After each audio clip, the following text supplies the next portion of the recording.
सहेली।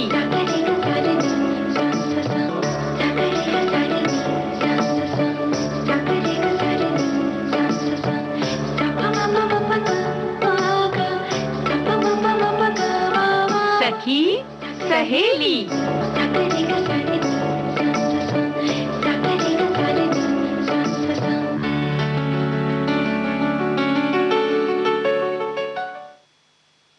सखी सहेली कार्यक्रम सुनने वाले सभी श्रोताओं को मन्नो बहुरिया और प्यारी बुआ का नमस्कार। बहुरिया खुश रहो। हमारे सभी श्रोताओं ने ये लिखकर भेजा है कि अच्छा। बहुरिया को प्यार नमस्कार।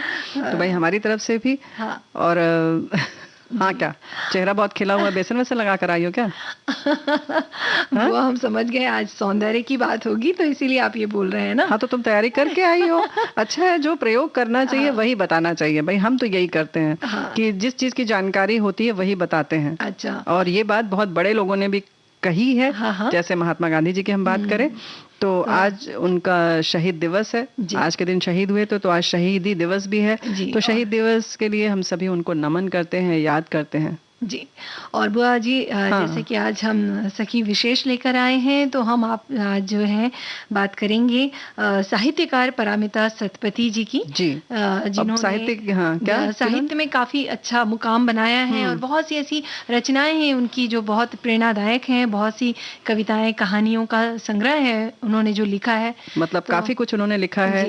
जी। और साहित्य की बात आती है तो चित्रलेखा अपने आप में बहुत मील का पत्थर है और उसका जो पठन चल रहा है उसका भी आज दिन है, यानी कि चित्रलेखा धारावाहिक हम ये भी सुनेंगे आज, है ना? बिल्कुल। और बेसन की बात हो रही थी, कुछ सौंदर्य की बात हो रही थी, कुछ ऐसा। बिल्कुल। और बुआ जी जैसे आज बात हो ही रही है, आज महात्मा जी गांधी जी की हम बात कर रहे हैं, आज उनकी पुण्यतिथि है। तो सबसे जो महत्वपूर्ण बात होती है वो होती है विश्वास की, कि उन्होंने भी बहुत सी ऐसी बातें, प्रेरणादायक बातें कही हैं। तो आज हम कुछ ऐसे ही शब्दों का, जैसे आशा की बात करें, हम विश्वास की बात करें कि आशा और विश्वास क्या है और उससे क्या क्या फायदे होते हैं। ये कह सकते हैं कि हमें इन सब चीजों का ध्यान भी रखना चाहिए कि विश्वास अगर हम किसी चीज पर करते हैं तो किस हद तक करते हैं और उससे क्या होता है, ये जानेंगे। क्या बात और हम है? ये भी बोलेंगे कि भाई श्रोता भी इस विषय पर अपनी बातें, अपनी टिप्पणियां हमें लिखकर जरूर भेजें कि विश्वास के पीछे घात कब लगी थी।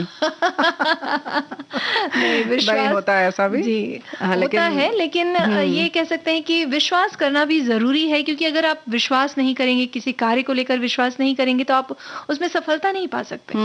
लेकिन कार्यक्रम की शुरुआत करना बहुत जरूरी है और वो हम करेंगे शहीद दिवस से। तो नमन करते हुए हम कार्यक्रम की बात करते हैं और हमारे बहुत सारे साथियों ने भी यही लिखा है कि भाई कोटि कोटि प्रणाम। महात्मा गांधी की याद में हर साल 30 जनवरी को शहीद दिवस मनाया जाता है। सबसे प्रभावशाली नेताओं में से एक थे जिन्होंने अहिंसा और सत्याग्रह को अपने एकमात्र हथियार के रूप में देश की स्वतंत्रता के लिए लड़ाई लड़ी थी। और ऐसे ही क्या लिखा है, और भी है एक जिन्होंने लिखा है कि भाई बुरा मत देखो, बुरा मत बोलो, बुरा मत सुनो। इस सिद्धांत के साथ सत्य और अहिंसा के मार्ग पर चलने को प्रोत्साहित करने वाले बापूजी को विनम्र नमन। और आज इन सिद्धांतों पर चलकर जीवन की राह शांति और अमन की हो जाती है, ऐसा उनका कहना है। बिल्कुल, ये बात बिल्कुल सही है। और ऐसे ही शहीद दिवस पर सभी शहीदों एवं बापू को नमन एवं विनम्र श्रद्धांजलि। यही हमारे एक साथियों ने सबने नमन करते हुए हाथ जोड़कर एक चिन्ह भी भेजा है और बहुत सारी बातें इसी तरीके की लिखी हैं। और एक साथी ने ये भी लिखा है कि प्रभु यीशु से वो बहुत प्रभावित थे। जैसे कि उन्होंने कहा कि कोई तुम्हारे गाल पर थप्पड़ मारे तो उसकी ओर दूसरा भी दे दो। अहिंसा, प्रेम और जहाँ सत्य है वहाँ ईश्वर है। सत्य को जाने, सत्य आपको आजाद करेगा और बुराई से न हारे बल्कि अच्छाई से बुराई को जीतें। तो ये बहुत बड़ी बात है। शत्रुओं से प्रेम करें और अपने सताने वालों को आशीर्वाद दें। गांधी जी का पसंदीदा इन्होंने यही लिखा है कि भजन भी है और भी चीजें इन्होंने लिखी हैं। तो ये बात बिल्कुल सही है। और एक बात और महत्वपूर्ण जो है गांधी जी के व्यक्तित्व से जो लगती है कि जो उनको किसी को कहना था या जो सिद्धांत उन्होंने प्रतिपादित किया या बताया जैसे थप्पड़ मारने की बात हो या सच बोलने की बात हो या अनुशासन में रहने की बात हो, पहले खुद उस पर अमल किया, तब उन्होंने किसी से कहा कि ये करो। जी, है ना? बिल्कुल बुआ जी। और ये कह सकते हैं कि सत्य और अहिंसा के जो ये विचार थे, ये केवल भारत में ही नहीं बल्कि इस विचार की अगर हम बात करें तो उनके जो ये विचार थे उन्होंने पूरी दुनिया में भर में फैलाया और उससे मार्गदर्शन भी मिला लोगों को। और उन्होंने, गांधी जी ने मतलब अपना जीवन सत्य की खोज में समर्पित कर दिया। बिल्कुल। उन्होंने विश्व को शांति, अहिंसा और सद्भावना का पाठ पढ़ाया। सादगीपूर्ण तरीके से रहते थे, इसीलिए उन्होंने अपना जीवन आश्रम में बिताया और बहुत कम जो कपड़े धोती पहनते थे, सूत से बनी हुई पहनते थे, स्वयं चरखे पर सूत काट कर हाथ से बने हुए कपड़ों के लिए और आत्मशुद्धि के लिए उपवास रखते थे। तो ये सारी चीजें आज भी उतनी ही, लोग कहेंगे कि समय नहीं है, ऐसा नहीं है, आप चाहें तो कर सकते हैं। अब जैसे कि उनकी अगर हम इस बात से लें कि उपवास रखते थे एक दिन या हफ्ते में एक दिन मौन रखते थे, तो बहुरिया ऐसा नहीं लगता कि भाई हम भी एक दिन जैसे कि ये फोन आदि इन सब से अपने को दूरी बना लें या संकल्प ले लें कि ये एक दिन के लिए हमको हफ्ते में इनसे बातचीत नहीं करनी है या इनसे हमको दूरी बनाकर रखनी है, इनका प्रयोग नहीं करना है, कोई भी डिजिटल चीजें जो हैं जो हमारा बहुत समय लेती हैं। तो इस तरीके की बातें हैं। वैसे ही आत्मसंयम की बात है, वो तो आज भी उतनी प्रासंगिक है और जरूरत है इसकी, है ना? वो तो है ही बुआ जी, क्योंकि कहा भी गया है कि कोई चीज अगर हम करते हैं तो उसमें हमको सफलता मिलेगी ही। और बहुत से ऐसे बातें भी हैं और ये भी कह सकते हैं कि गांधी जी का मानना था कि सबसे महत्वपूर्ण लड़ाई लड़ने के लिए अपने भय और असुरक्षा जैसे तत्वों पर विजय पाना है। तो सबसे पहले जैसे आपने कहा ही कि अपने से शुरुआत करें, ये उनका मानना था। और वो हमेशा कहते थे कि अगर एक व्यक्ति समाज सेवा में कार्यरत है तो उसे साधारण जीवन की ओर बढ़ना चाहिए। बिल्कुल ना। और जैसे सादगी की हम बात कर ही रहे हैं तो उन्होंने दूसरों को भी प्रेरित किया कि वो पश्चिमी जीवन शैली को त्यागने पर मजबूर हो गए और हुए भी। बहुत सारे लोग सिर्फ एक बात कहने पर उनके पीछे चल पड़ते थे, है ना? तो कहते हैं ना, चल पड़े जिधर जो दो डगमग में, चल पड़े कोटि पग उसी ओर। तो जहां वो दो पग चलता था, कमजोर सा देखने वाला, वो सबको अपनी ओर ले जाता था। ऐसे ही उन्होंने बहुत सारी चीज, छुआछूत जो है उसको समाज में जो व्याप्त था उसको दूर करने का प्रयास किया। कुष्ठ रोगियों के लिए उन्होंने बहुत सेवा का काम किया और लोगों को एक तरीके से कहना चाहिए जागृत किया कि आप किसी की बीमारी से जरूर आप परेशान होइए या उसको दूर करने का उपाय करिए, लेकिन जो बीमार व्यक्ति है उससे घृणा न करें। और बहुत सारी जो भ्रांतियां थी उसको दूर किया। इसीलिए आज हम लोग कुष्ठ निवारण दिवस भी मनाते हैं, छुआछूत निवारण दिवस भी मनाते हैं। तो बहुत सारे, कोई एक व्यक्ति ऐसा भी हो सकता है कि जिसकी शहीद दिवस पर इतने और भी चीजें मनाई जाएं, या स्वच्छता अभियान उन्होंने शुरू किया तो मनु मौर्य स्वयं उन्होंने किया। ऐसा नहीं कि सिर्फ कह दिया कि सबको सफाई खुद करनी है। जो आश्रम में नियम होता था वो खुद पर भी लागू करते थे। अच्छा, है ना? जी बिल्कुल। और जैसे कि साफ सफाई की हम बात कर ही रहे हैं, स्वच्छता की, तो वो जो थे वो सादगीपूर्ण जीवन तो उन्होंने जिया ही। और जब वो धोती और ये सूत से बनी शॉल जो पहनते थे वो खुद चरखे पर सूत काट कर वो बनाते थे और वो पहनते थे। तो ये सारी चीजें हैं जो गांधी जी के जो विचार हैं उनसे हमें प्रेरणा लेनी चाहिए और सीखना चाहिए। और चरखे की जब बात आती है तो इसीलिए कि स्वदेशी अपनाओ ताकि हमारा देश जो है वो आत्मनिर्भर हो और हम कह सकें वंदे मातरम।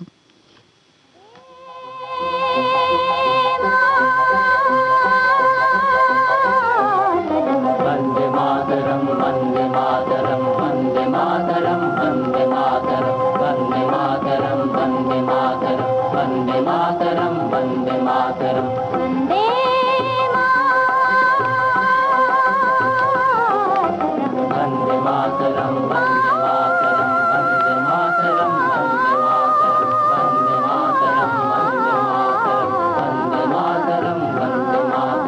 सुजलाम सुफलाम मलयज शितलाम शस्य श्यामलाम मातरम वंदे, सुजलाम सुफलाम मलयज शितलाम शस्य श्यामलाम मातरम वंदे,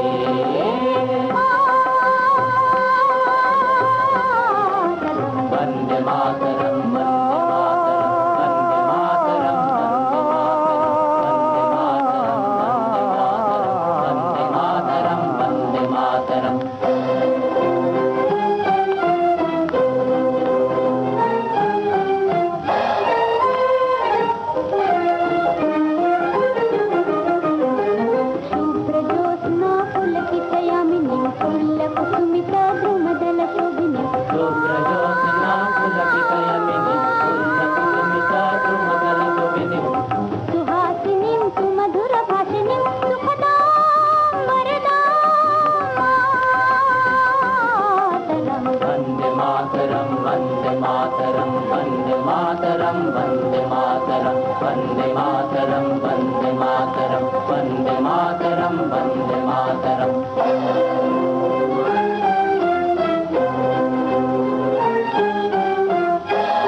बुआ जी, अभी हम बात करेंगे सखी विशेष साहित्यकार परामिता सतपथी जी की। जी। और हम ये बता दें कि ये उड़िया साहित्य की एक प्रभावशाली आवाज़ हैं, एक बहुत बड़ी साहित्यकार हैं। और उनकी जो कहानियाँ होती हैं ना बुआ जी, वो ग्रामीण परिवेश से लेकर शहर और देश देशांतर तक फैली होती हैं, हम ये कह सकते हैं। और इन भारतीय लेखिका का जो जन्म है वो 30 अगस्त 1965 में कटक उड़ीसा में हुआ था। और इतना ही नहीं, परामिता सतपथी जो जी हैं, उनकी माता भी एक प्रसिद्ध लेखिका हैं, काफ़ी विख्यात हैं।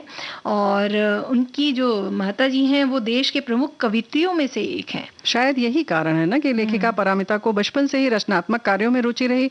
कविता लिखने, कहानियां लिखने का शौक तो बचपन से था ही, पर वो पढ़ाई में भी बहुत मेधावी रही। साल 1989 को भारतीय राजस्व सेना की अधिकारी बनी। और अगर उनकी रचनाओं की बात की जाए तो साल 1985 में उनकी पहली लघु पत्रिका में जो है प्रकाशित हुई। ये हमारे साथी ने भी लिखा है कि परामिता सतपथी उनकी पहली लघु कथा 1985 में झंकार पत्रिका में प्रकाशित हुई थी। परामिता, जिन्होंने 7 लघु कहानी संग्रह लिखे हैं, को ओडिशा के लिए साहित्य अकादमी पुरस्कार 2016 के लिए चुना गया। 2012 में लिखी गई एक लघु कहानी संग्रह प्राप्ति के लिए पुरस्कार मिला। प्राप्ति अगस्त 2015 में एक कॉम्पैक्ट डिस्क में जारी की गई थी। उनकी कई उपन्यासों का हिंदी अनुवाद भी किया गया, अंग्रेजी, बंगाली, तेलुगु और मराठी भाषाएं। और इन्होंने ये भी लिखा है, यही सब बातें लिखी हैं जो हमने अभी बताई हैं। जी हाँ। तो भाई इन्होंने भी बहुत सारी बातें बता दी। और अगर हम इन लेखिका की बात करें तो 7 लघु कहानी संग्रह है और एक उपन्यास है वो 2003 में प्रकाशित बिरला रूप का, ये जो कहानी थी उनकी लघु कथा, ये प्रकाशित हुई। 2005 में अपत चारिणी, 2006 में अतरंगा छला, 2007 में दूर के पहाड़ और 2015 में चंदन के फूल और नारी काबी और ओ अन्यो मने करके एक बुक का नाम है, पुस्तक का नाम है, छपी थी। हाँ, छपी थी। और साथ ही उनकी चर्चित कहानी जो थी पाप और अन्य कहानियों में उनकी कुछ कहानियां शामिल हैं जिनमें संवेदना और समाज की गहरी समझ लिए हुए है। पाप और उनकी कहानियों के अंदर ही बहुत सी छोटी छोटी कहानियां हैं। और उनकी जो कहानी, जैसे हमने बताया कि उनकी कहानी संग्रह में समाज के वंचित जो दुर्बल लोग हैं उनके पक्ष को दिखाया गया है। और वहीं उनकी कहानियों में अगर हम बात करें तो जीवन जगत की अनकही और अमिट अनुभूतियां जो होती हैं वो दिखाई देती हैं। मतलब अनुभूतियां भी जो है चिरपरिचित परिणति पर पहुंचकर दिखाई देती हैं। मतलब किस स्तर पर वो लिखती हैं ये इससे पता चलता है, पढ़ने वालों को आश्चर्यचकित कर देती हैं। और लेखिका परामिता की कहानियां जो है पुरानी पीढ़ी की कहानियों से भिन्न और अलग मुकाम हासिल करती हैं। देशी विदेशी अनेक वर्गों के शब्दों को एक सूत्र में बांधे रखती हैं। इनकी कहानियों में मौजूद कल्पना और यथार्थ की जो है ना जादूगरी है वो वाकई देखते बनती है। पाठकों को जाहिर है कि बिल्कुल बांध लेती है। और ऐसी अद्भुत क्षमता रखने वाली साहित्यकार परामिता, जो कि कहानियां प्रतिष्ठित पत्र पत्रिकाओं में प्रकाशित होकर बहुत ज्यादा चर्चा में आई। बिल्कुल। और ये प्रसिद्ध साहित्यकार परामिता सतपथी जो है, उनकी रचनाओं के लिए उन्हें कई पुरस्कारों से भी सम्मानित किया गया है बुआ जी। जैसे कि हमारे श्रोता ने बता ही दिया कि साल 2016 में लघु कहानी संग्रह प्राप्ति के लिए उन्हें साहित्य अकादमी पुरस्कार से नवाजा गया था। और वहीं 2010 में कादम्बनी गल्प सम्मान से भी उन्हें सम्मानित, बिल्कुल सम्मानित किया गया। और इसी तरह से 2001 में भुवनेश्वर पुस्तक मेला पुरस्कार, 2002 में गंगाधर रथ फाउंडेशन पुरस्कार भी मिला इनको। तो इस तरह से बहुत सारे पुरस्कार तो मिल रही हैं क्योंकि काफी इनकी लेखनी प्रबल है। और हमें उम्मीद है कि अभी इसी तरह से और भी लिखेंगी और साहित्य को समृद्ध करेंगी। बिल्कुल। और बुआ जी बहुत सी चीजें हैं इनके बारे में, जब इनकी कहानियां हम पढ़ते हैं तो जो आम लोगों की जो दर्द की बात होती है, पीड़ा की बात होती है, खासकर जो गरीब और गांव के जो तबके के लोग हैं उनके बारे में उन्होंने काफी कुछ लिखा है अपनी कहानियों में। तो इस तरह से उनकी कहानियों का संग्रह है और हम ये आशा करते हैं कि इस तरह उनकी रचनाएं हम सब पाठकों को देखने और सुनने मिलेगी और हमारे जो साथी पढ़ सकते हैं वो जरूर पढ़ें जी, हम यही गुजारिश करेंगे। तो चलिए एक गीत सुन ले बुआ। हाँ बिल्कुल। नैना लगे रे जाने क्या हो अब आगे रे।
जब चांद चमके जल उठे तन मेरा, मैं कहूँ मत करो चंदा इस गले का फेरा। रात को जब चांद चमके जल उठे तन मेरा, मैं कहूँ मत करो चंदा इस गले का फेरा। आना मोरा दैया जब चमकना उस रात को जब मिलेंगे तन मन, मिलेंगे तन मन। पिया तो से नैना लागे रे, नैना लागे रे पिया, ओ पिया, ओ पिया, आहा पिया, ओ पिया तो से नैना लागे रे, जाने क्या हो अब आगे रे, नैना लागे रे पिया तो से नैना लागे रे। बुआ जी तो देखो ऐसा है ना कि क्या कहना है, तुम क्या कहना चाह रही हो ये बताओ पहले। भाई गीत तो बहुत सुंदर था ही, और ये कह सकते हैं कि हमारे श्रोताओं ने आशा लगा के बैठा, मतलब आशा लगाया था कि भाई गाने अच्छे सुनाए यही वाला जाएंगे। गाना बजेगा ऐसा उनको पता नहीं, था? नहीं, अच्छे गाने सुनाए जाएंगे। ये अच्छा। श्रोताओं के जो हमारे सखी सहेली हैं, ये सब की आशा उम्मीद होती है ना कि भाई अच्छे गाने सुनवाए जाएंगे, अच्छी जी। अच्छी बातें होंगी, और हम इस आशाओं पे और उम्मीद पे खरे भी उतरते हैं। कोशिश करते हैं भाई। देखो ऐसा है, वैसे जैसे कि ऐसे ही हम भी उम्मीद करते हैं कि जो बातें हम बताएंगे, अगर हमारे साथियों को उससे भी थोड़ा ज्यादा जानकारी होगी तो वो उसमें इजाफा करेंगे, थोड़ा सा बढ़ोतरी कर देंगे, जोड़ देंगे कुछ बात। तो ऐसे ही जैसे हमने आज बताया ना, जैसे कि परमिता सतपथी जी के बारे में, जी। तो इन्होंने और भी उनकी कृतियां बताई हैं। जैसे इन्होंने बताया कि कुरई फूला भी इनकी रचना है, ऐसे ही है विविधा अश्वपना है, और ऐसे ही भाक्षरा भी है इन्होंने बताया। तो ऐसी भी चीजें जो हमारे, हम भी उम्मीद करते हैं अपने साथियों से, तो वैसे ही ये भी हमें पूरा उसकी प्रतिक्रिया देते हैं, जी। और ये कह सकते हैं कि जो हम आशा करते हैं वो हमारी भी पूरी हो जाती है, तो खुशी होती है। वो तो है ही बुआ जी। और जैसे कि एक श्रोता ने बहुत प्यारी, मतलब बहुत अच्छी बात लिखी है कि क्या? आशा और विश्वास ही जीवन को आगे बढ़ाने में प्रेरणा देती है। हाँ। आशाएं ही सकारात्मक की ओर ले जाती हैं, और जीने के लिए आ जाए तो बहुत जरूरी है। आशा की कठिनाइयों से लड़ने की और आगे बढ़ने के लिए तत्पर रखती है। आशा ही मतलब हाँ। अगर किसी चीज के प्रति हमें आशा है, उम्मीद है, तो ये हमें आगे बढ़ाती है, ये इनका कहना है। ये बात तो है कि जब हम आशा रखते हैं तो ठीक है, अच्छी बात है, लेकिन उसके संग संग जब हम विश्वास रखते हैं तभी वो हमारी आशा जो है वो पूरी होती है। लेकिन कभी कभी दिक्कत भी होती है, लेकिन फिर भी पहले जब आप आशा ही नहीं रखेंगे तो निराशा कहाँ से हाथ लगेगी। तो पहले आशा रखिए, जब नहीं पूरी होगी तो निराशा भी हाथ लग जाएगी। हाँ मुझे, लेकिन मुझे लगता है जैसे कि अगर हम किसी चीज पर विश्वास रखें, जैसे कि हम मान लीजिए हमने पढ़ाई की, पढ़ाई की और दूसरे दिन एग्जाम है, अगर हमारा परीक्षा है, और हम ये सोचते हैं हमें पूरा विश्वास है कि भाई हम तो अच्छे नंबरों से पास हो ही जाएंगे, क्यों? क्योंकि हमने मेहनत की है। तो अगर इस तरह का विचार हम अपने मन में लाते हैं, और इस विचार के साथ और इस सकारात्मक विचार के साथ, विश्वास के साथ अगर हम एग्जाम हॉल में या परीक्षा कक्ष में बैठते हैं, तो कहना चाहिए कि जो हमारा जो डर है ना, हमारा डर भय कहीं दूर चला जाता है। और कई आधी चीजें बोलते हैं ना कि अगर आपने किसी चीज पर विश्वास कर लिया तो सोचिए आधी जंग आप जीत गए। तो भाई बिल्कुल सही बात ये है। बात है कि ये सारी चीजें अगर हम ध्यान में रखेंगे तो मतलब बोलते हैं ना, विश्वास जरूर रखें किसी काम के लिए। बिल्कुल सही बात है। हमारे साथी भी लिखते हैं कि आशा और विश्वास के विषय पर कहना चाहता हूं कि आशा हर पल अपना एक हाथ दूरी के अंदर करना चाहिए, और विश्वास हर पल अपना एक हाथ दूरी से करना चाहिए। क्या बात है, बहुत खूब। बहुत बढ़िया इन्होंने कहा है। तो भाई विश्वास थोड़ा सा दूर रख के करिए, लेकिन हाँ आशा पूरी तरह से रखिए, और एक हाथ मतलब बहुत नजदीक से रखिए। लेकिन बात फिर आती है ना कि आशा बांधने के बाद आप ऐसा ना हो कि अगर आपकी वो आशा पूरी ना हो तो आप निराश हो जाएं, बल्कि फिर से उतने ही आशा के साथ और पूरे विश्वास के साथ उठें। जैसे तुमने कहा कि परीक्षा की बात है, या कोई भी काम जो होता है वो हमारे लिए एक तरह से परीक्षा ही होती है। ऐसा नहीं कि सिर्फ हम कक्ष में जाएं, अपने परीक्षा कक्ष में और वहीं परीक्षा दें। आप घर से निकलते हैं, परीक्षा शुरू हो जाती है, घर के अंदर भी शुरू होती है, खुद से भी हमारी बहुत सारी परीक्षाएं होती हैं, है ना। जैसे सुबह उठे, टहलना है, नहीं टहल पा रहे हैं, ये भी तो परीक्षा है। लेकिन हम आशा करें कि नहीं, हम टहलेंगे तो ये होगा, फिर पूरे विश्वास के साथ आगे बढ़ें।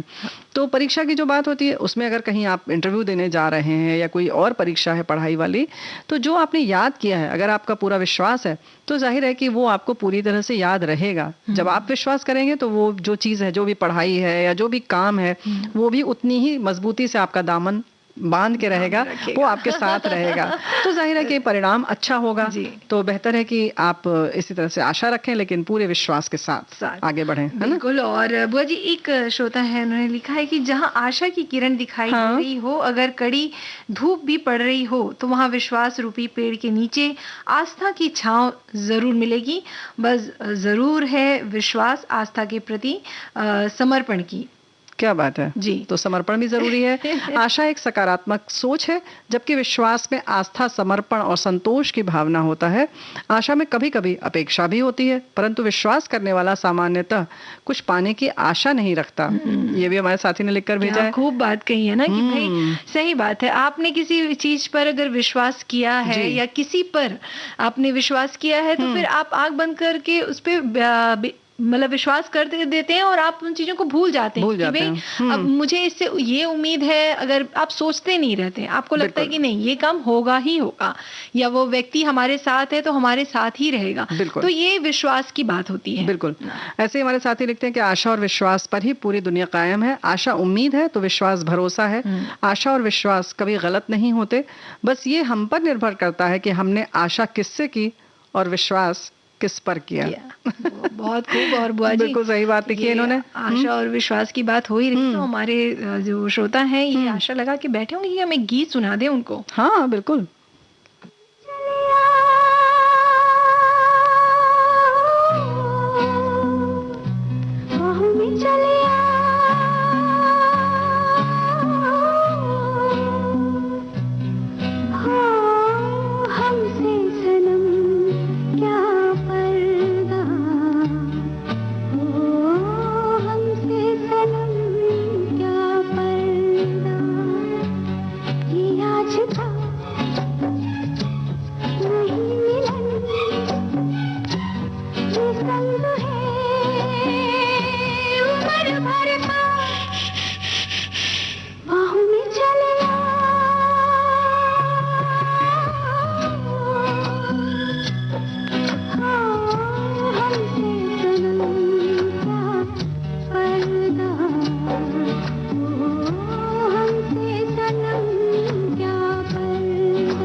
कभी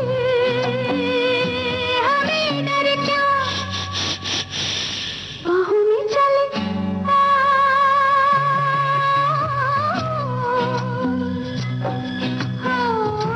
हमसे सनम क्या पर्दा,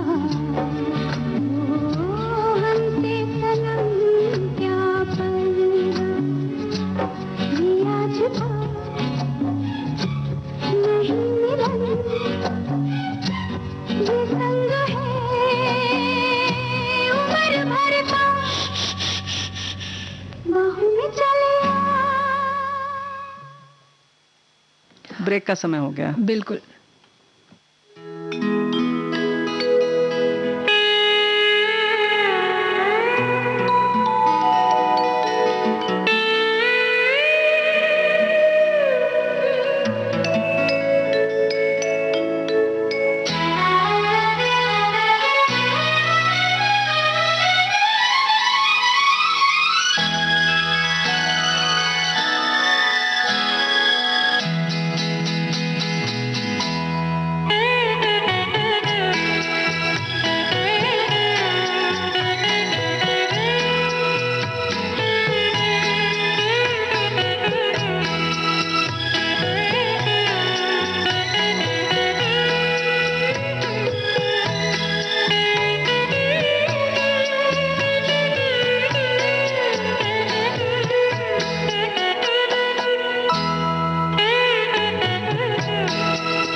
इस अंतराल के बाद सभी फिर हाजिर हो गए। हाँ बिल्कुल। और स्वागत है इस कार्यक्रम में। और बुआ जी, जैसे कि आज सोमवार है, सभी श्रोताओं को भी पता है, हम चित्रलेखा धारावाहिक सुनाने वाले हैं, तो सुनते ही है। बिल्कुल। चित्रलेखा, हिंदी कथा साहित्य के माथे की गौरव बिंदी चित्रलेखा।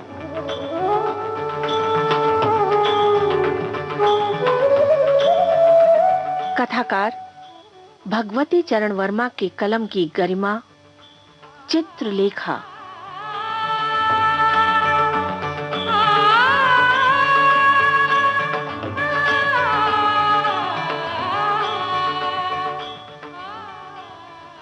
पिछली कड़ी में हमने पढ़ा था कि जब बीजगुप्त ने स्वयं को यशोधरा से विवाह करने के लिए तैयार किया, ठीक उसी समय श्वेतांक ने बीजगुप्त के सामने अपना मन खोला और यशोधरा से विवाह करने की इच्छा प्रकट की। बीजगुप्त एक विचित्र धर्म संकट में पड़ गया।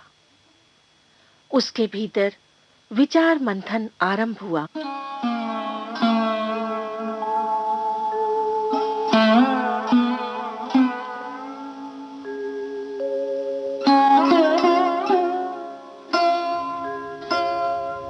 यशोधरा से मेरे विवाह का क्या परिणाम होगा? एक व्यक्ति का जीवन नष्ट हो जाएगा और वो व्यक्ति मेरा प्रिय भाई के समान श्वेतांक है। मैं स्वयं अपने सिद्धांतों से घिरूंगा और क्या मैं यशोधरा से प्रेम भी कर सकूंगा? अभी मैं उद्विग्न हूं। अभी अपने दुख को दूर करने के लिए मैं यशोधरा से विवाह किए लेता हूं, पर भविष्य में नहीं, मुझे कोई अधिकार नहीं कि मैं विवाह करूं। मुझे कोई अधिकार नहीं कि मैं श्वेतांक का जीवन दुखमय बनाऊं। मैंने अपना पथ निर्धारित कर लिया था, सोच समझकर। अब मुझे सफलता मिले अथवा असफलता, सुख मिले अथवा दुख, मुझे अपने मार्ग पर ही रहना चाहिए। दूसरों के सुख में बाधक होना केवल अपने सुख की आशा पर कायरता है, नहीं नीचता है। मैं अन्याय कर रहा हूं दूसरों के साथ और स्वयं के साथ भी।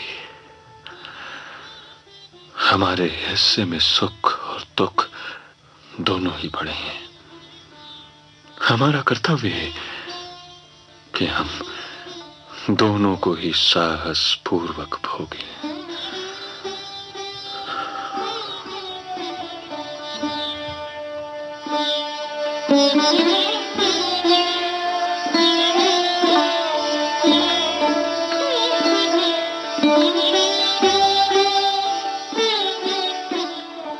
रथ उस समय तक मृत्युंजय के द्वार पर पहुंच चुका था। बीजगुप्त ने मृत्युंजय को सूचना करवाई। मृत्युंजय बाहर आए।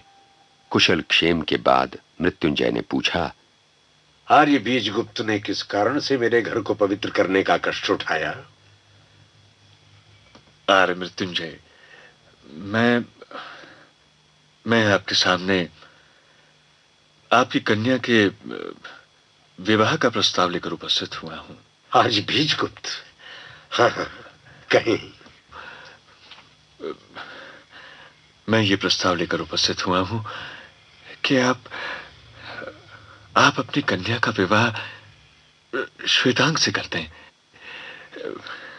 वो वास्तव में आपकी कन्या के लिए योग्य वर होगा। आर्य बीजगुप्त? हाँ आर्य, शायद मुझसे भी योग्य है। श्वेतांक योग्य है, पर श्वेतांक संपन्न पिता का पुत्र नहीं, वो निर्धन है। पर आर्य मृत्युंजय, आप तो अतुल धनराशि के स्वामी हैं और आपके यशोधरा के सिवा कोई संतति भी नहीं है। आर्य बीजगुप्त, मेरी संपत्ति पर मेरी कन्या का कोई अधिकार नहीं। उसका अधिकारी मेरा दत्तक पुत्र होगा। आर्य बीजगुप्त, आप स्वयं क्यों नहीं विवाह करते? नहीं आर्य, मैं विवाह नहीं करूंगा। क्या श्वेतांग से यशोधरा का विवाह एकदम असंभव है? हाँ आर्य बीजगुप्त, जब तक वो निर्धन है। आर्य मृत्युंजय, मैं श्वेतांग को अपना दत्तक पुत्र बना रहा हूं। क्या? दत्तक पुत्र? हाँ आर्य, इस प्रकार वो मेरी संपत्ति का अधिकारी होगा। तुम्हारी अभी अवस्था ही क्या है? तुम बहुत संभव है कि निकट भविष्य में विवाह कर लो, फिर तुम्हारा पुत्र ही तुम्हारा उत्तराधिकारी होगा। पर मैं चाहता हूं कि श्वेतांक और यशोधरा का विवाह हो जाए। आर्य मृत्युंजय, मैं अपनी सारी संपत्ति श्वेतांक को दान दूंगा। नहीं नहीं, तुम नहीं जानते आर्य बीजगुप्त, तुम क्या कह रहे हो? तुम्हारा चित्त स्वस्थ नहीं है। आप मेरी कुछ चिंता न करें आर्य। मैंने आपके सामने कह दिया कि मैं अपनी सारी संपत्ति श्वेतांग को दान कर दूंगा। अब आपको आपत्ति नहीं होनी चाहिए। मैं एक बार फिर तुम्हें अवसर देता हूं आर्य बीजगुप्त। अपना प्रस्ताव स्वीकृत हो जाने के बाद फिर तुम पीछे नहीं हट सकोगे। आर्य मृत्युंजय, मैं जो कुछ कह चुका हूं करूंगा। बीजगुप्त बात से फिरना नहीं जानता। तो फिर तुम्हारा प्रस्ताव स्वीकृत है। विलंब की कोई आवश्यकता नहीं। आप विवाह की तिथि नियत कर लें। आर्य बीजगुप्त? हाँ आर्य, मैंने संसार देखा है। मैं कहता हूं तुम मनुष्य नहीं हो, देवता हो, देवता।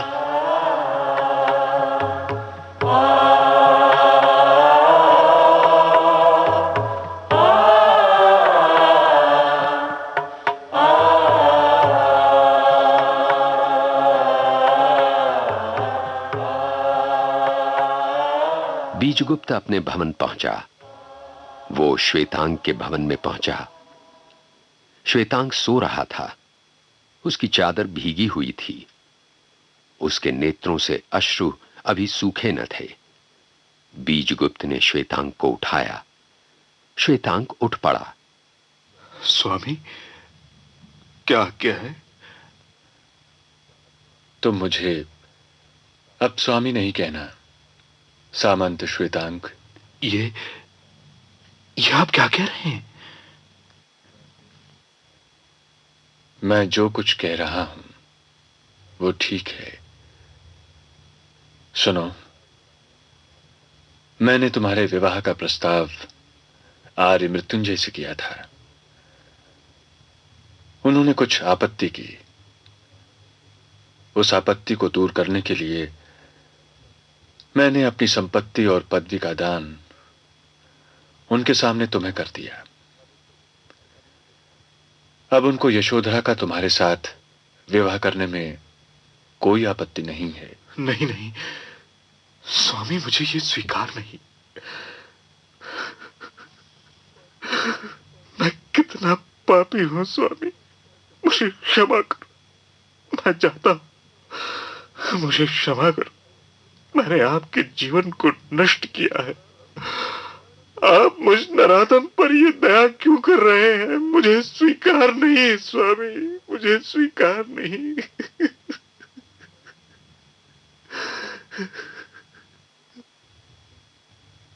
उठो श्वेतांग,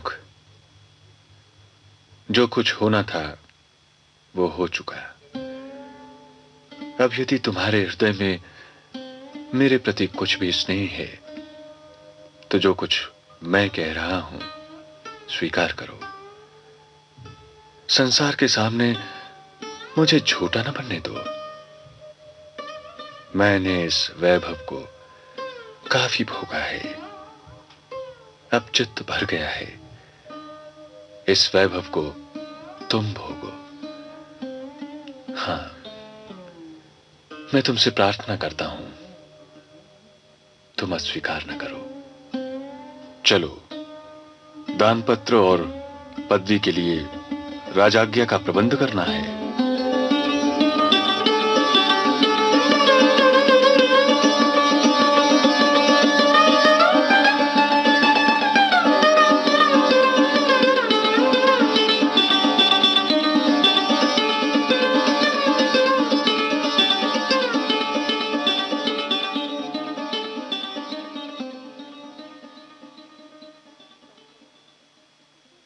दैवत्व किसी में एकाएक नहीं जागता।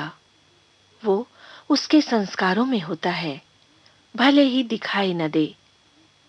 यद्यपि बीजगुप्त सांसारिक बंधनों से जुड़ा हुआ था, पर सबसे निर्लिप्त था। इसीलिए वो ऐसा त्याग कर पाया। किंतु चित्रलेखा का क्या हुआ, ये हम पढ़ेंगे अगले सप्ताह 44वीं कड़ी में।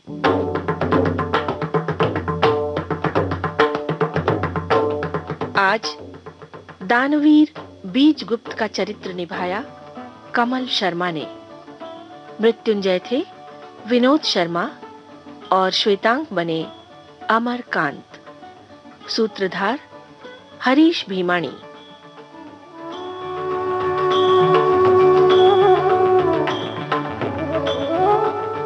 इस कार्यक्रम के निर्माण में सहायक राजेश मलिक और अजय राजकारणे और रेडियो पठन की इस परिकल्पना को साकार कर रहे हैं लोकेंद्र शर्मा और विजय लक्ष्मी छाबड़ा।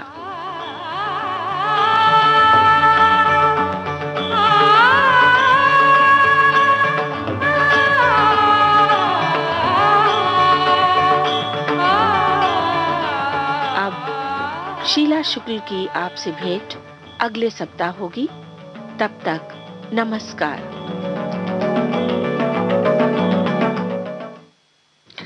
ये चित्रलेखा कहानी का आप 43वां भाग सुन रहे थे। जी हाँ, और हमें पूरा कहना चाहिए कि विश्वास है कि हमारे साथियों को पसंद आया होगा। इस आशा के साथ हमने प्रसारित किया और हमारे साथी समझ रहे हैं ये दोनों शब्द जो हैं बहुरिया अन्योन्याश्रित हैं, एक दूसरे पर आश्रित हैं। अगर कहते हैं ना कि आशा किया, पूरे विश्वास के साथ करेंगे तभी ये हमारी आशा पूरी होगी। लेकिन कुछ चीजें ऐसी होती हैं, जैसे कि अगर मशीन की बात करें या कुछ ऐसी चीज है उस पर आप विश्वास करें नहीं करें, वो भावनात्मक रूप से नहीं जुड़ी हैं, हो सकता है वो बिगड़ जाए, है ना। तो ऐसी चीजों पर विश्वास ना करें। हाँ, विश्वास को जोड़े ना उससे। विश्वास तो आप करेंगे, मन है हमारा तो हम भाई रहेगा, विश्वास करें नहीं करें, दुखी लगी रहती है ना, कहते हैं कि सोच तो लिया ये होगा। लेकिन हाँ, ये है कि आशा वाली जब बात आती है तो अक्सर हम बच्चों से आशा रखते हैं, अपने भविष्य के लिए बहुत आशान्वित रहते हैं कि अच्छा हो, हर कोई चाहता ही है ना, चाहता है जी बुआ जी, क्योंकि हर कोई अच्छे भविष्य की कल्पना करता है और उम्मीद लगा के बैठता है कि भी हमारे साथ अच्छा ही होगा। बिल्कुल। लेकिन ये जरूरी नहीं है कि क्योंकि परिस्थितियां कब बदलेंगी, कब विपरीत होंगी, तो इस बातों का भी मतलब इन बातों का भी ध्यान रखें और निराश ना हो, उसके लिए तैयार रहें। बल्कि ये कहना चाहिए कि जो भी मिले उसके लिए बिल्कुल आप तैयार रहें। अच्छा हाँ, जहाँ तक काम करने की बात है, जो भी काम करने जा रहे हैं कर्म करें पूरा। इसका मतलब नहीं कि सिर्फ आशा रख ली, पूरा विश्वास रख लिया, कर्म नहीं किया। कर्म करें पूरी तरह से, लेकिन हाँ यह है कि आशा अगर आपकी आशा के अनुरूप परिणाम नहीं आ रहा है तो निराश ना हो। फिर यहाँ पर विश्वास बहुत काम आता है। फिर पूरे विश्वास के साथ, पूरे उत्साह के साथ फिर से जुट जाएं काम में, है ना। और हाँ, कुछ गीत सुनाएंगे ना। हाँ, अच्छा, एक हाँ, हम आशा करते हैं कि जो गीत अभी हम सुनवाने जा रहे हैं वो अच्छा लगेगा, क्योंकि थोड़ा सा इसमें प्रयोग किया गया है, गीत मालिका जैसी है इसमें। अच्छा। और हाँ, लेकिन थोड़ा सा सावन की बात है तो मोह हमारा हो गया कि इसको सुनवा दिया जाए, तो सुनवा दो। बिल्कुल बुआ जी, तो आपकी इस पसंद को हम भी आज सुन लेंगे। बिल्कुल। और श्रोता भी सुनेंगे। बिल्कुल। हम गवनवा न जैबे हो बिना झूलनी, हम गवनवा न जैबे हो बिना झूलनी, हम गवनवा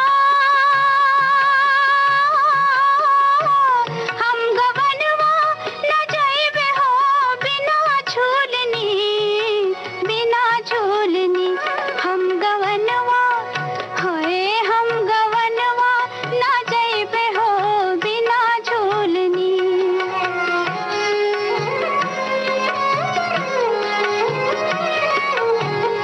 अम्बुआ की डारी पड़ रही बूंदिया, अम्बुआ की डारी पड़ रही बूंदिया, अम्बुआ की डारी पड़ रही बूंदिया, अचरा से उलझे लहरिया, अचरा से उलझे लहरिया, लहरिया हो बिना झूलनी, हम गवनवा ना जैबे हो बिना झूलनी।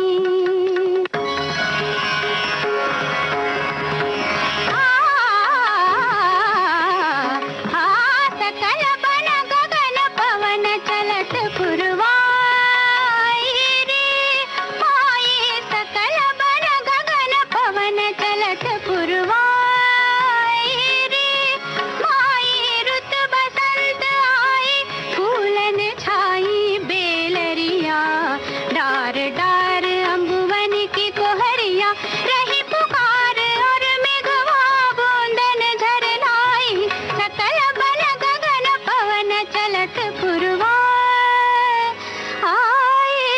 रे। बहुत खूब बुआ जी, क्या गीत। और बोला चाहिए लता जी की आवाज में, बहुत ही आवाज मधुर में गीत सुनवाया आपने। बिल्कुल, बहुत सुंदर ये गीत ममता फिल्म का हमारे साथियों ने वैसे लिखा है कि उनको पसंद भी आता है वैसे। और पसंद तो देखो भाई, निखरा हुआ चेहरा हो, ऐसे त्वचा हो, लेकिन त्वचा अगर ऐसी वैसी नहीं है या कहीं कहीं धूप में टैन हो गई हो तब क्या किया जाए। वैसे बेसन जो है वो वाकई बड़ा कारगर है इन सब चीजों में। बिल्कुल बुआ जी, और हमारे श्रोता ने बताया भी है हमें कि क्या करना है। क्या करना है? उन्होंने लिखा है कि हम तो बेसन में कभी कभी थोड़ा सा सरसों का तेल, हल्दी, दही या मलाई या दूध, कुछ जो भी आपके पास हो, मिलाकर उपटन बनाकर बच्चों को खूब लगाया है, और हम लोग बड़े लोग भी लगा लेते हैं। तो भाई लेकिन लगा लेते हैं, हमें लगता है लगा लेते रहे होंगे, अब लोग नहीं लगाते हैं, तो क्यों नहीं लगाते? नहीं नहीं बिल्कुल है ना। हमारे साथी ये भी लिख रहे हैं कि प्राचीन काल से ही भारतीय महिलाएं बेसन का प्रयोग सौंदर्य निखारने में कर रही हैं। और बेसन के उपटन से रंग तो निखरता ही है, साथ ही चेहरे और शरीर के रोएं भी कम कर सकते हैं। और इसके लिए बेसन और दही को बराबर मात्रा में मिला लें, थोड़ी मात्रा में सरसों का तेल मिलाकर पेस्ट बना लें। अब चेहरे और शरीर पर लगा लें, थोड़ा सूखने पर हल्के से मसाज करते हुए छुड़ा दें। तो ये बात बिल्कुल सही है। हाँ। लेकिन हाँ, एक बात है कि ऐसे ही अगर आपने 1 चम्मच रोजमर्रा में 2 चम्मच या 1.5 चम्मच करीब आपने बेसन ले लीजिए और उसमें थोड़ा सा नींबू 2-3 बूंद बस डाल लीजिए और इसके बाद इसमें थोड़ा सा शहद डाल लीजिए। अच्छा। और इसके बाद चेहरे पर लगा के इसका मतलब पेस्ट बना लीजिए और उसके बाद चेहरे पर लगा के 2-3 मिनट बस छोड़ दीजिए, उसके बाद नहा लीजिए। अच्छा। और अगर आप इसको मतलब 1 हफ्ते तक करेंगे तो लगेगा कि आप तुरंत फेशियल करवा के आ रहे हैं। क्या बात है, मतलब ये कह सकते हैं कि आप अपने पैसे भी बचा सकते हैं। हाँ बिल्कुल। और चूंकि ये प्राकृतिक है तो जाहिर है कि नुकसान नहीं देता है। हाँ। और बुआ जी एक चीज और है, बेसन जो है ना, बेसन से आप बालों को भी धो सकते हैं। हाँ, पहले तो धोते थे हम लोग, फिर वही वाली बात हम लोग कहेंगे पहले धोते थे, अब क्या हो गया? तो भाई अब क्या है कि बहुत सी चीजें साधन जो बोलना चाहिए मिल गई है जिसे आसानी से हम उपयोग कर सकते हैं। तो ऐसा लगता है ना कि बेसन कौन क्योंकि ले करके, लेकिन लगाने के बाद एक्चुअली में क्या होता था ना कि उसके बाद छुड़ाना, उसको उसके छोटे छोटे दाने रह जाते थे, कण, तो पानी बहुत लगता है, पानी भी लगता है, उसके बाद उसको फिर कंघी करके उसमें निकलता ही रहता है। तो कुछ चीजें हैं, लेकिन आप कम से कम इसको महीने में 1 बार तो कर सकते हैं ना। बिल्कुल बुआ, क्योंकि आजकल देखा गया कि बालों के जो झड़ने की समस्याएं है ना, बहुत बढ़ रही है, बहुत बढ़ रही है, रूखापन देख सकते हैं। तो ऐसे ट्रीटमेंट आ गए हैं, हालांकि आप पार्लर जाकर कर सकते मतलब हैं, फिर वही है कि घर में अगर ये चीजें उपलब्ध है तो क्यों ना इसका उपयोग करें। बिल्कुल, लेकिन हाँ, इसके लिए सादा बेसन नहीं लगाना, बेसन में दही डालकर लगाएं, क्योंकि बहुत रूखापन आ जाता है इससे। बहुत सारे लोगों की त्वचा को ये सूट भी नहीं करता है, तो ये भी ख्याल रखें। अगर आपकी बहुत ड्राई स्किन है या सूखी शुष्क त्वचा है तो दिक्कत भी कर सकता है। तो उसके लिए फिर है कि आप शहद या दही डालकर तभी प्रयोग में लाएं। और जैसे कि बाल की बात आ रही है ना, तो प्रयोग तो बहुत सारे हैं, या बहुत सारे कह सकते हैं ना कि चिकित्सा की पद्धति बहुत आ गई है। लेकिन बात होती है कि एक तो पैसे खर्च होते हैं, दूसरा कि वो क्या लगा रहे हैं आपको नहीं पता। कभी कभी आंखों में, इन सब चीजों में भी नुकसान हो सकता है। लेकिन हाँ, जहां तक धूप से जो त्वचा टैन हो जाती है, जो कालापन आ जाता है, धब्बे आते हैं या सांवला रंग हो जाता है त्वचा का, वो जो है इसके लिए सबसे अच्छा है कि आप सादा बेसन भी अगर आप रख लें अपने नहाने के स्थान पर एक शीशी में, और बस आप अपने हाथ में 1 चम्मच निकालिए और उसको सिर्फ पानी लगा के और चेहरे और हाथ पर लगा के 2 मिनट छोड़ दीजिए। और उसके बाद नहा लीजिए। देखिए धीरे धीरे करके वो जो है त्वचा बिल्कुल साफ हो जाएगी। बिल्कुल बुआ जी। और टैनिंग की बात है, क्लींजर भी बहुत अच्छा है ये बेसन, जो है हर तरीके से बहुत उपयोगी है कह सकते हैं। तो इसमें क्या है कि 2 चम्मच बेसन लेना है, उसमें 1 चम्मच कच्चा दूध अगर हम मिला दें और 10-15 मिनट के लिए ऐसे छोड़ दें, और इसके बाद उस पेस्ट को चेहरे पर लगा लें और ठंडे पानी से मुंह धो लें ना। तो ये इस तरह का भी क्लींजिंग का भी काम करता है। जो अंदर जो आपके धूल मिट्टी जो चेहरे पे या शरीर पे गई है, तो वो उसको बहुत अच्छे तरीके से साफ सुथरा कर देता है। हमारे साथी ने लिखा है कि होली के दिन रंग छुड़ाने में ये बेसन का नुस्खा बहुत कारगर होता है, पर हर कोई के चेहरे पर ये सूट नहीं करता। तो बिल्कुल सही बात है, यही हम भी कह रहे थे। और इसके लिए बराबर, जैसे कि अगर आप हाथ में कोई रंग लग गया है तो भी आप बेसन लगा के छुड़ा लीजिए। तो बात होती है ना कि बना बनाया कोई शीशी में पैक चीज आती है तो हम उसको बड़े अच्छे से प्रयोग में लाते हैं। लेकिन जो घर के जो है रसोई घर की चीजें, उनका प्रयोग थोड़ा कम करते हैं।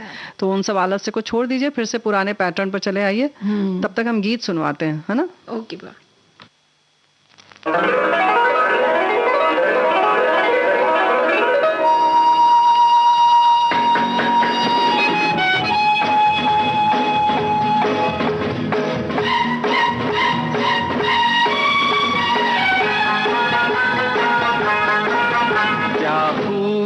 लगती हो, बड़ी सुंदर दिखती हो, क्या खूब लगती हो, बड़ी सुंदर दिखती हो।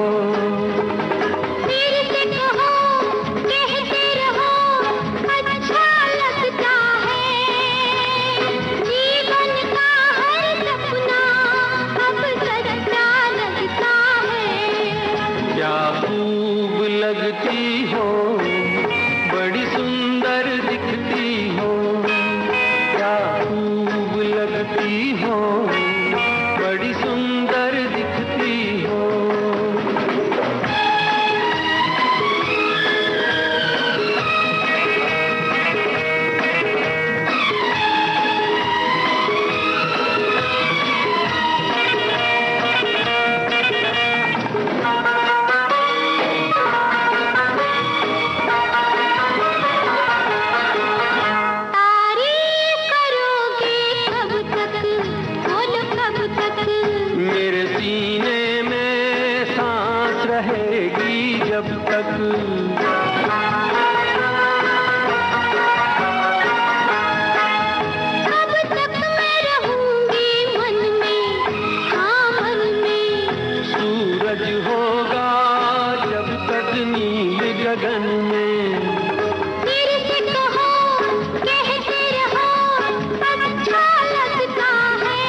से प्यारी हो, तुम जान हमारी हो।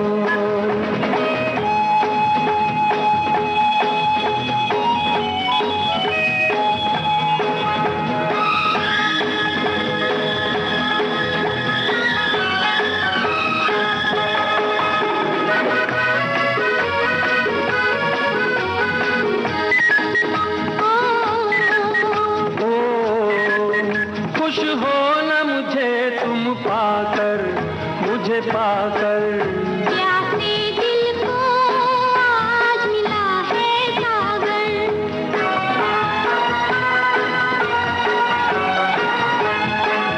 क्या दिल में है और तमन्ना है तमन्ना।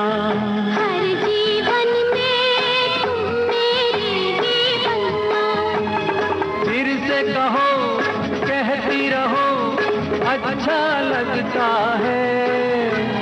जीवन का हर सपना अब सच्चा लगता है। ओ क्या खूब लगती हो, बड़ी सुंदर दिखती हो। प्यार से प्यारे हो, तुम जान हमारी हो। प्यार से प्यारे हो। तुम जान हमारी हो।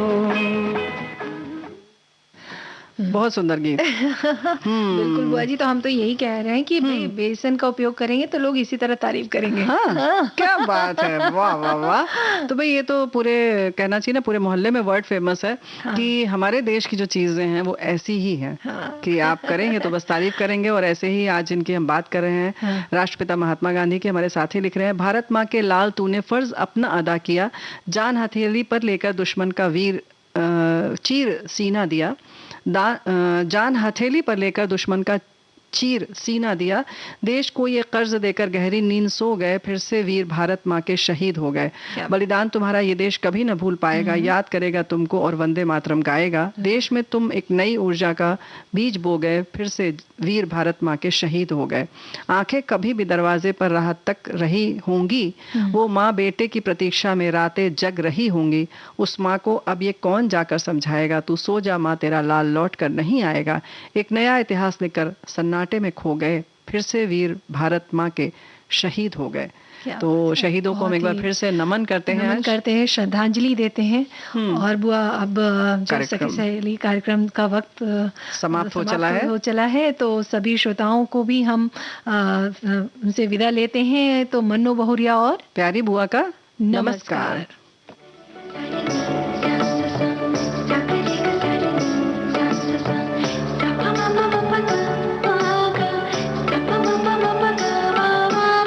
सखी सहेली।